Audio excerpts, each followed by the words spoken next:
बिस्मिल्लाहिर्रहमानिर्रहीम अस्सलामु अलैकुम।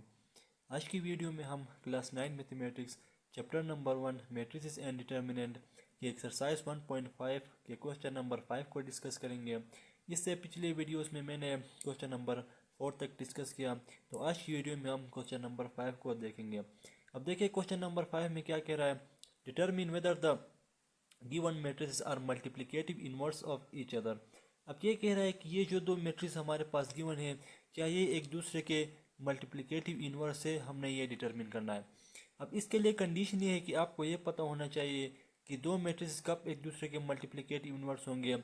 आपने सिंपल क्या करना है, उन दो मैट्रिसेस को मल्टीप्लाई करना है और मल्टीप्लाई करने के बाद आपने देखना है कि इन दो मैट्रिक्स का आंसर अगर हमारे पास आइडेंटिटी मैट्रिक्स बन रहा है तो वो एक दूसरे के मल्टीप्लिकेटिव इनवर्स होंगे।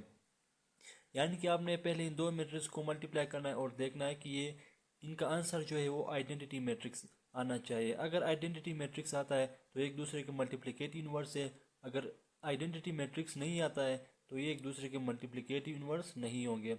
अब देखिए जैसे कि यहाँ पे दो मैट्रिसेस गिवन है, तो हम पहले क्या करेंगे कि इन दोनों को मल्टीप्लाई करेंगे। अब देखिए हमारे पास मैट्रिक्स और ये मैट्रिक्स को हमने यहाँ पे लिख लिया है और अब देखिए आप सिंपल इसको मल्टीप्लाई करें। मैट्रिक्स की मल्टीप्लिकेशन इजी है, आप कर सकते हैं। पहले रो को फर्स्ट कॉलम के साथ, फिर फर्स्ट रो को सेकंड कॉलम के साथ, फिर आपने सेकंड रो को फर्स्ट कॉलम के साथ, सेकंड रो को सेकंड कॉलम के साथ आपने मल्टीप्लाई करना है। अब देखिए जब मैं यहाँ से फर्स्ट रो को फर्स्ट कॉलम से मल्टीप्लाई करूँगा तो यहाँ से देखिए 3 multiply by 7 plus 5 multiply by -4 और 3 multiply by -5 plus 5 multiply by 3। इसी तरह आपने क्या करना है कि सेकंड रो को भी इन कॉलम्स के साथ मल्टीप्लाई करना है। मल्टीप्लाई करने के बाद देखिए यहाँ से 3 multiply by 7 21 plus minus 5 multiply by 4 20। अब 3 multiply by -5 -15 plus 5 multiply by 3 15 और देखिए 4 multiply by 7 28 plus minus 7 multiply by 4 28। 4 multiply by -5 -20 plus 7 multiply by 3 21। अब देखिए जैसे कि उसके बाद यहाँ से देखिए 21 माइनस 20 हमारे पास 1, -15 प्लस 15 कैंसिल होके आंसर 0 और 28 माइनस 28 0 और -20 प्लस 21 माइनस प्लस माइनस होता है लेकिन साइन प्लस का लगेगा क्योंकि बड़े नंबर के साथ प्लस का साइन है, तो यहाँ पे हमारे पास 1।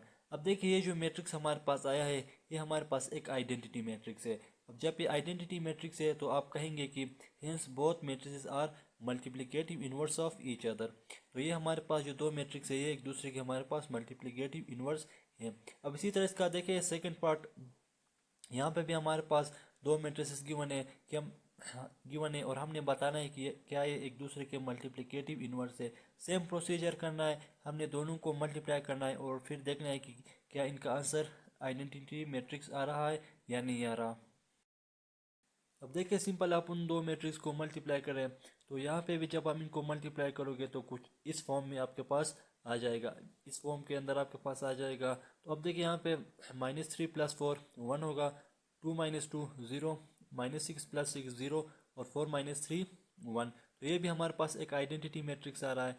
तो ये दो मैट्रिक्स जो होंगे वो भी हमारे पास क्या होंगे, मल्टीप्लिकेटिव इनवर्स होंगे एक दूसरे के। तो आपने लास्ट में लिखना है hence both matrices are multiplicative inverse of each other.